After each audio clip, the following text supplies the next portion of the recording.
السلام علیکم ورحمۃ اللہ وبرکاتہ۔ ویڈیو کو دیکھنے سے پہلے ہمارے اس چینل کو ضرور سبسکرائب کر لیجئے تاکہ ہمارے دوسرے بھی ویڈیوز آپ تک پہنچ سکیں۔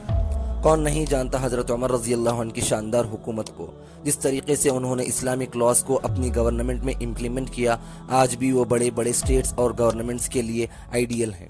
عمر رضی اللہ عنہ خود لوگوں کے پاس جاتے اور ان کی زندگی کے بارے میں پوچھتے، جو بھی ضرورت مند ہوتا اس کی مدد کرتے، دن رات ہر وقت لوگوں کے حالات معلوم کرنے کے لیے نکل جاتے، ان کی گورنمنٹ میں رہنے والے ہر سٹیزن کی پریشانی کو دور کرتے۔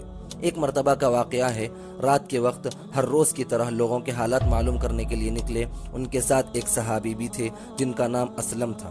اسلم رضی اللہ عنہ نے ہی اس واقعے کو ذکر کیا ہے۔ اسلم رضی اللہ عنہ کہتے ہیں، میں حضرت عمر رضی اللہ عنہ کے ساتھ ایک رات حرہ واقم کو گیا۔ حرہ واقم مدینے کے آؤٹسکرٹس میں آتا ہے۔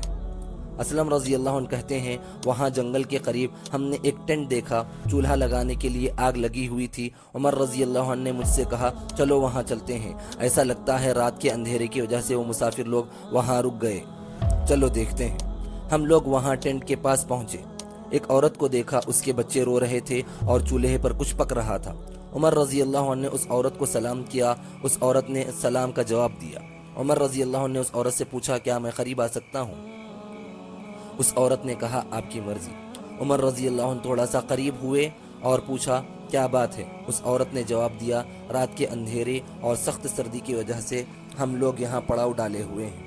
عمر رضی اللہ عنہ نے پوچھا، بچے کیوں رو رہے ہیں؟ اس عورت نے جواب دیا، بھوک کی وجہ سے۔ عمر رضی اللہ عنہ نے پھر پوچھا، یہ چولہے پر کیا پک رہا ہے؟ اس عورت نے جواب دیا، صرف پانی ہے، بچوں کا دل بہلانے کے لیے، تاکہ وہ یہ سمجھیں کہ کچھ پک رہا ہے اور ویسے ہی سو جائیں۔ اس عورت کو پتہ نہیں تھا کہ وہ جس سے بات کر رہی ہے وہ حضرت عمر رضی اللہ عنہ ہے۔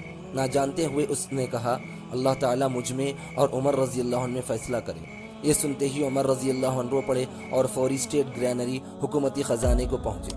مجھ سے کہا، سب ضروری اناج اور کھانے پینے کے سامانوں کو ایک بیگ میں ڈالو اور میری پیٹھ پر اس بیگ کو پہنا دو۔ اسلم رضی اللہ عنہ کہتے ہیں، میں نے حضرت عمر سے کہا، میں اس بیگ کو لے کر چلتا ہوں۔ عمر رضی اللہ عنہ نے مجھ سے کہا، قیامت کے دن بھی میرے کوتاہیوں کا بوجھ اٹھاؤ گے؟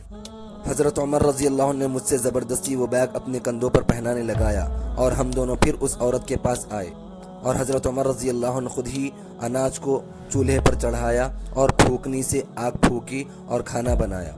کھانا تیار ہونے کے بعد چولہے سے اتارا اور اس عورت سے پلیٹس مانگے۔ ان پلیٹس میں کھانا ڈال کر بچوں کے سامنے رکھا، بچوں نے پیٹ بھر کر کھانا کھایا۔ اس عورت اور اس کے بچوں نے حضرت عمر رضی اللہ عنہ کے لیے دعا مانگی، یہ جانے بغیر کہ وہی عمر رضی اللہ عنہ ہے۔ وہ بیگ میں بچا کچا سامان حضرت عمر رضی اللہ عنہ نے اس عورت کو دے دیا، پھر ہم دونوں واپس ہو گئے۔ راستے میں حضرت عمر رضی اللہ عنہ نے مجھ سے کہا، بھوک کی وجہ سے بچے جگے ہوئے تھے اور رو رہے تھے، مجھے خوشی ہوئی کہ وہ لوگ کھانا کھائے۔